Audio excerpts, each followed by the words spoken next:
আসসালামু আলাইকুম আমার নতুন শিক্ষার্থীবৃন্দ, কেমন আছো তোমরা? আশা করি ভালোই আছো। আমি তোমাদেরকে যে ক্লাসটা নিব সেটা হচ্ছে বায়োলজি ক্লাস। এখন যেহেতু তোমাদের সঙ্গে আমার দেখা হচ্ছে না, এই করোনা মহামারীর সময়টা এমন একটা পরিস্থিতি সৃষ্টি হয়েছে যে কেউ কারোর সাথে দেখা নেই, সাক্ষাৎ নেই, পরিচয়টাও জানতে পারছি না। তাই অনলাইন ক্লাস নিতে হচ্ছে সরকারের নির্দেশ মোতাবেক। তাই আজকে থেকে শুরু হচ্ছে, গতকাল থেকেই শুরু হয়েছে ক্লাসটা, আমার আজকে থেকেই শুরু হচ্ছে যে বায়োলজি ক্লাস। তোমরা যদি কলেজে আসো কখনো আমার সঙ্গে অবশ্যই দেখা করবে, যেহেতু আমি তোমাদেরকে দেখতে পাচ্ছি না, তাই না? পরিচয়টাও জানা দরকার। ক্লাসে থাকলে তো খুব আনন্দের সাথে তোমাদের এই দিনটা আমরা খুব ফিল করতাম যে সবাই কাছাকাছি থাকতাম, সবাই সবার সাথে পরিচিত হতাম, আমার সঙ্গে হতা এবং স্টুডেন্টদের সাথে একে অপরের সাথে পরিচিত হতো। কিন্তু যেহেতু সেই সুযোগটা আজকে নেই, তাই এই ব্যবস্থা করা হয়েছে অন্তত ক্লাসটা যেন চালিয়ে যাওয়া যায়, তোমরা যাতে ক্ষতিগ্রস্ত না হও, সেজন্যই আমাদের অনলাইন ক্লাসের ব্যবস্থা। তো যেহেতু দেখা হচ্ছে না, তোমাদের পরিচয়টা আমি জানতেও পারছি না, কিন্তু আমি তো আমার পরিচয়টা দিতে পারি, তাই না? সেই সুযোগটা আমার আছে। তুমি কার কাছে পড়বে বায়োলজি, সেটা তোমার জানা খুব দরকার। যে তোমার টিচারকে, তোমার টিচারের ব্যাকগ্রাউন্ড কি, সেটা আমি তোমাদেরকে জানিয়ে দিচ্ছি যে আমি কে, আমার ব্যাকগ্রাউন্ড কি। ঠিক আছে? আমি তোমাদেরকে পড়াবো বায়োলজি। বায়োলজি বায়োলজি কিন্তু দুইটা পার্ট, একটা হচ্ছে বোটানি, একটা হচ্ছে জুলজি। বোটানি এবং জুলজি অর্থাৎ উদ্ভিদ বিজ্ঞান, উদ্ভিদ বিজ্ঞান এবং প্রাণী বিজ্ঞান, এই দুইটা পার্ট পড়াবো। এই দুইটা পার্টই আমরা ফার্স্ট ইয়ার সেকেন্ড ইয়ার মিলেই দুইটাই পড়াবো। ফার্স্ট ইয়ারেও এই দুইটা পড়াবো, সেকেন্ড ইয়ারেও এই দুইটাই একসাথে পড়াবো। ঠিক আছে? তো এই হচ্ছে বায়োলজি। আর আমি যে পড়াবো, আমি হচ্ছি তানিয়া সুলতানা সূচি। আমার নাম হচ্ছে তানিয়া সুলতানা সূচি, আমাকে সূচি ম্যাডাম বললেই সবাই চিনে। আচ্ছা, এখন আমার একাডেমিক কোয়ালিফিকেশনটাও তোমার জানা দরকার, যে আমি কোথায় কিভাবে পড়েছি সেটা দেখো। আমার এসএসসি পরীক্ষা আমি দিয়েছি 1994 সালে, সেটা ছিল অগ্রণী বালিকা বিদ্যালয়। এইচএসসি দিয়েছি আমি 96-এ, সেটা ছিল Badrunnesa college, Begum Badrunnesa college, short করে লিখছি আমি। ঠিক আছে? আমার অনার্স, বিএসসি অনার্স যেটা, সেটা আমি 2000 সাল, শিক্ষাবর্ষটা ছিল 2000 সাল, সেটা ছিল Dhaka university, Dhaka university short করে লিখলাম। আমার এমএস সেটা ছিল 2001-এ, সেটাও ঢাকা ইউনিভার্সিটি। আর এমএস করেছি আমি জুলজি বিষয়ে, জুলজি, এবং গ্রুপটা ছিল আমার ফিশারিজ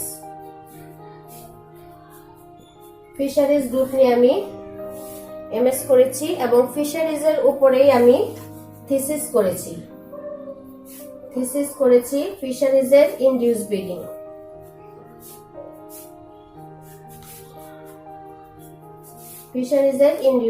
নিয়ে। এই হচ্ছে আমার একাডেমিক কোয়ালিফিকেশন।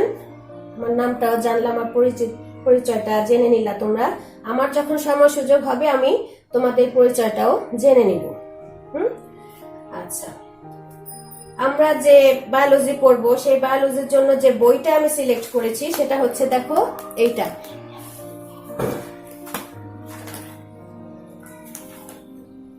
এই হচ্ছে বইটা, এটা হচ্ছে লেকচার পাবলিকেশনের বই। এই বইটাই আমি মেইনলি ফলো করে থাকি। এছাড়াও তোমরা আনুষঙ্গিক ভাবে আরো দু একটা বই পাশে রাখতে পারো, কিন্তু মেইনলি আমি এটাই ফলো করি, এটা হলেই তোমাদের চলবে। আচ্ছা দেখো, এটা হচ্ছে প্রথম পত্র, আর দ্বিতীয় পত্রের বইটা আমি তোমাদেরকে পরে দেখিয়ে দিব। এটা হচ্ছে প্রথম পত্র, যেটা বোটানি। আচ্ছা, তারপরে এখন ইয়াটা বলি, সিলেবাসটা। সিলেবাসটা হচ্ছে যে তোমাদের বোটানির হচ্ছে মোট 12টা অধ্যায়, আর জুলজিতেও মোট 12টা অধ্যায়, মোট 24টা, 12 12 24টা। তাহলে তোমাদের ফার্স্ট ইয়ারে যে পড়াটা পড়াবো সেটা হচ্ছে টোটাল ফার্স্ট ইয়ারে তোমাদের পরীক্ষা হবে 2টি। একটা হবে যে ফার্স্ট সেমিস্টার, আমি লিখে দিই, হ্যাঁ,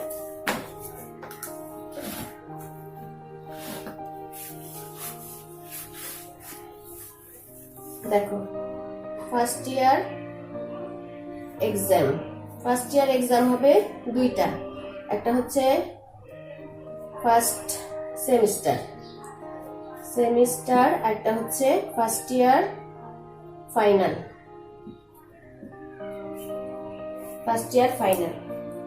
সেকেন্ড ইয়ারে যখন তোমরা উঠবা সেটার হবে 2টা পরীক্ষা, একটা হচ্ছে প্রি টেস্ট আর একটা হচ্ছে টেস্ট।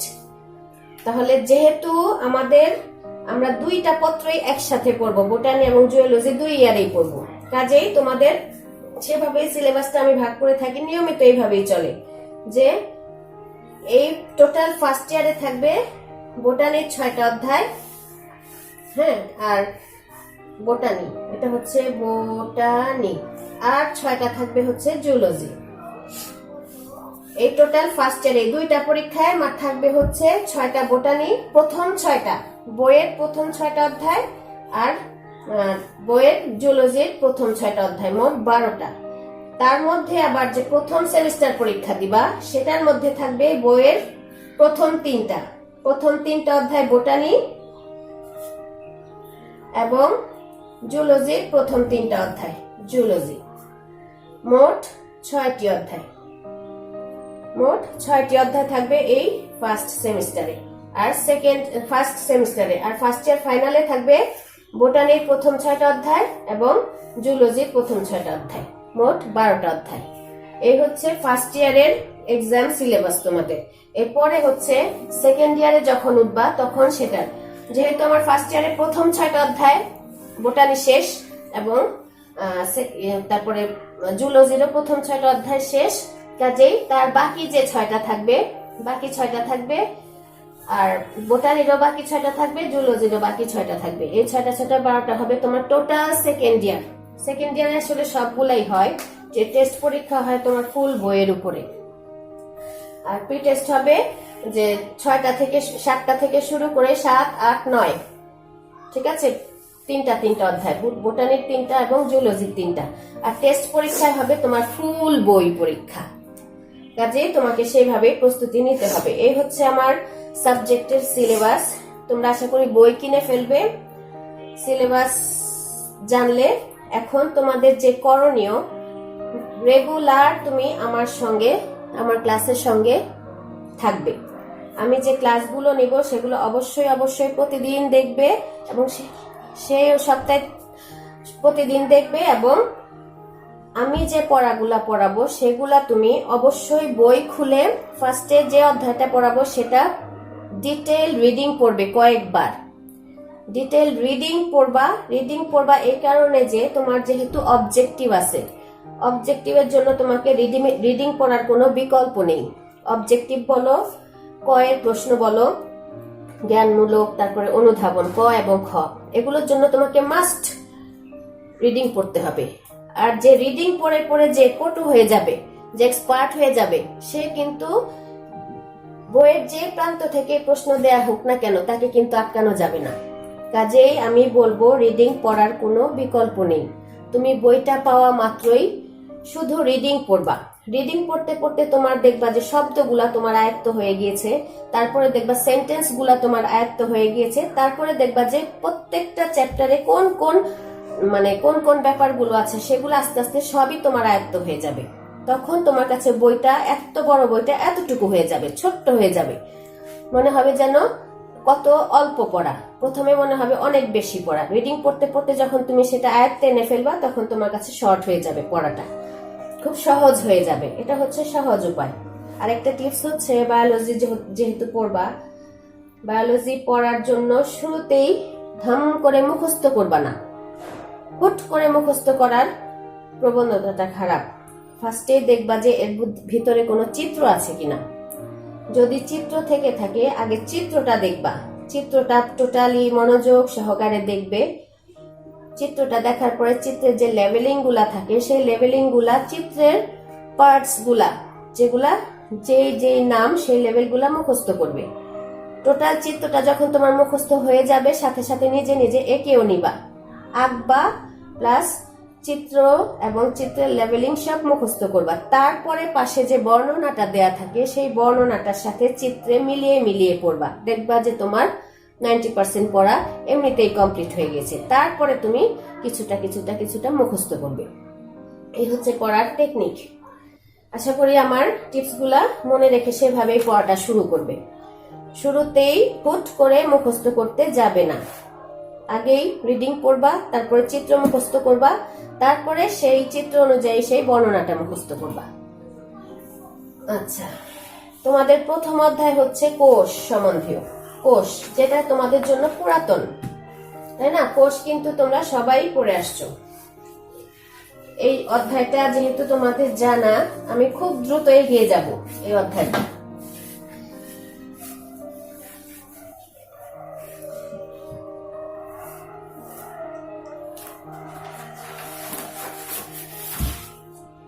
দেখো আমি দেখাচ্ছি, তোমাদের জন্য আমি রেডি করে রেখেছি।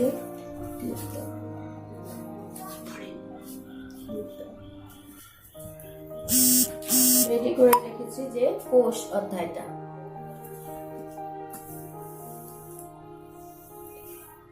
কোষ, দেখো কোষ, তো কোষ কি আমরা কিন্তু এটা আগেও জানি, তাই না? জীব দেহের কার্য পরিচালনার একক হচ্ছে কোষ, বা অন্য যে ভাষায় বলা যায় জীবদেহের গাঠনিক বা কার্যিক একককে বলে কোষ। রবার্ট হুক সর্বপ্রথম কোষ আবিষ্কার করেন।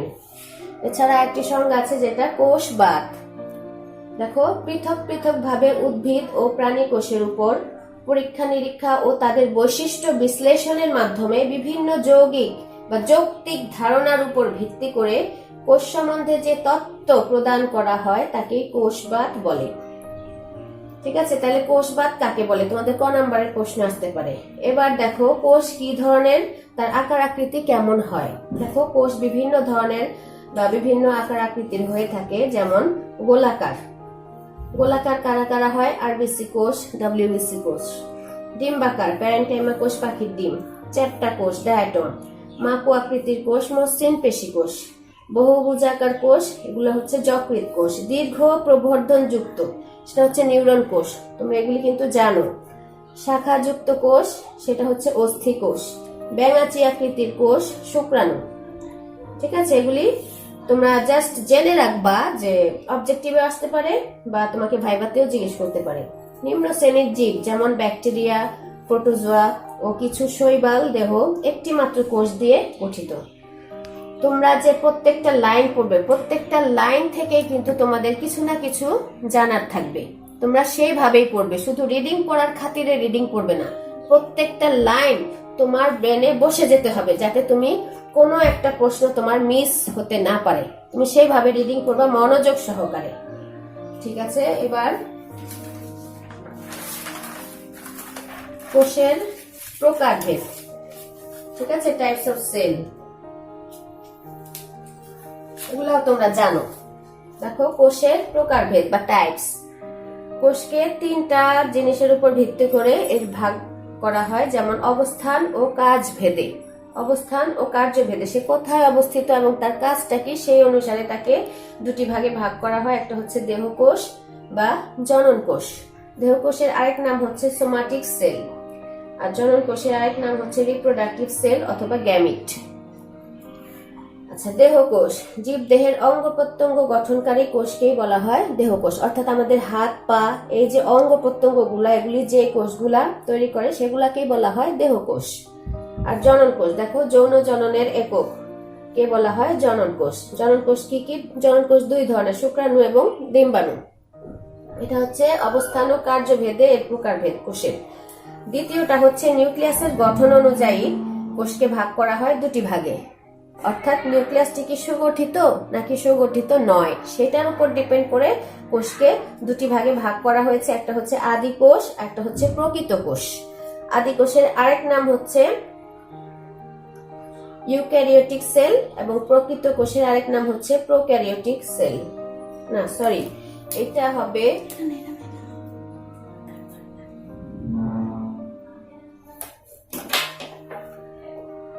হবে প্রোক্যারিওটিক আর এটা হবে ইউক্যারিওটিক। ঠিক আছে, ইউ মানে সত্য, মানে প্রকৃত। তাহলে ইউক্যারিওটিক সেল এবং প্রোক্যারিওটিক সেল অর্থাৎ আদি কোষী এবং প্রকৃত কোষ। আদি কোষ কাকে বলে? যাদের নিউক্লিয়াস সুগঠিত থাকে না। আর প্রকৃত কোষ কাকে বলে? যাদের নিউক্লিয়াস সুগঠিত থাকে। এখন তোমাকে জানতে হবে, আমি তো বলে ফেললাম যে নিউক্লিয়াস সুগঠিত না, তাহলে নিউক্লিয়াস সুগঠিত হয় কিভাবে? এটা তো তোমরা পড়ে আসছো 9-10-এ, তাই না? সেটা কিভাবে হয়? যেমন একটা নিউক্লিয়াস, দেখো একটা নিউক্লিয়াস যদি হয়, এই হচ্ছে একটা নিউক্লিয়াস, তার বাহিরে থাকবে এই নিউক্লিয়ার মেমব্রেন। ঠিক আছে, নিউক্লিয়ার মেমব্রেন, মাঝখানে থাকবে একটি গোল ঘন বস্তু যেটার নাম হচ্ছে নিউক্লিওলাস। তারপরে এই যে জেলির মতো থকথকে, এটা হচ্ছে নিউক্লিওপ্লাজম, এটা হচ্ছে নিউক্লিয়ার মেমব্রেন, এগুলো হচ্ছে নিউক্লিয়ার রন্ধ্র। এই সবগুলো জিনিস নিয়ে কিন্তু নিউক্লিয়াস। কাজেই এই নিউক্লিয়ার মেমব্রেনটা যদি ঠিক না থাকে তাহলে নিউক্লিওলাস কোথায় যাবে, নিউক্লিওপ্লাজম কোথায় যাবে? ছন্নছাড়া হয়ে যাবে, তার মানে সুগঠিত অবস্থায় থাকবে না।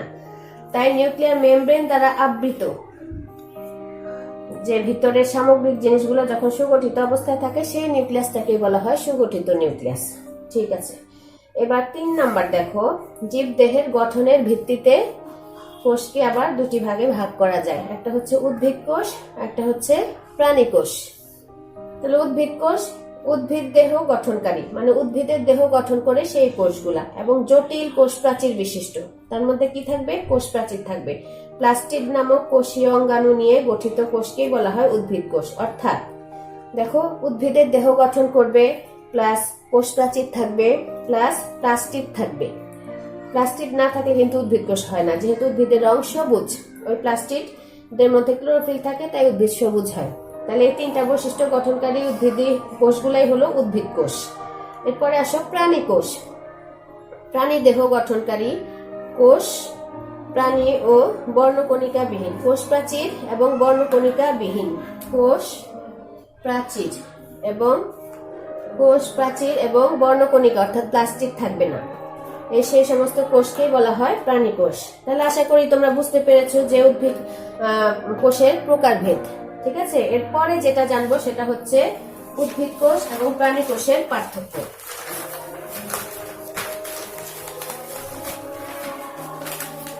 দেখো, এটা কিন্তু জানো তোমরা সবাই, যেহেতু এগুলো পুরাতন পড়া, আমি একটু রিভাইজ করছি, তোমাদেরকে রিমাইন্ড করিয়ে দিচ্ছি। উদ্ভিদ কোষ এবং প্রাণী কোষ, এখানে কিন্তু ফাঁকা জায়গা রেখেছি আমি চিত্র আঁকার জন্য। উদ্ভিদ কোষে কোষ প্রাচীর থাকে এবং সেলুলোজ নির্মিত, সেটা পুরু এবং ভেদ্য। আর প্রাণী কোষে কোনো কোষ প্রাচীর থাকে না, আমরা কিন্তু সংজ্ঞাতে সেটা দেখলাম।